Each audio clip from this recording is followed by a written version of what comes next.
இப்போ எனக்கு இவரெல்லாம் சொல்லும்போது ஸ்கிரிப்ட் படிக்கும்போது எனக்கு ஒரு வருத்தம் இருந்தது. ஏன்னா I am from a nuclear family, nuclear atom bomb சொல்லணும், அந்த மாதிரி ஒரு ஃபேமிலி. அப்பா அம்மா, நான் I am a single daughter. அப்போ இவர் சொல்ற அந்த எல்லாருமே சேர்ந்து இருக்கிற அந்த ஃபீலிங் எல்லாம் எனக்கு கிடைக்கவே இல்லை. எப்பயாவது ஏதாவது மேரேஜ்க்கு போகும்போது பார்ப்பீங்க. அதை விட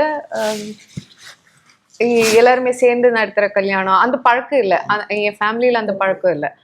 மேரேஜஸ்க்கு போறதே கஷ்டம்தான். என் ஃபேமிலியில அப்பா இன்ட்ரோவர்ட்டு, சோஷியலி ஆக்வர்டு, அம்மா இன்ட்ரோவர்ட்டு, ஆன்டி சோஷியல், நானும் சொந்த சோஷியலி ஆக்வர்ட் தான். இப்போ சோஷியல் டிஸ்டன்சிங் கொரோனாக்கு முன்னாடியே பிராக்டிஸ் பண்ற ஒரு ஃபேமிலி. நம்ம ஆரம்பத்திலே கோவிட். இந்த 3 பேர் மட்டும்தான் அந்த நம்ம இந்த 3 பேரும் தான் எல்லாமே. ஸோ பெருசா எதுவும் இல்லை. Every thing even if special அது கொஞ்சம் ஸ்மாலா தான் இருக்கும் என் வீட்டுல.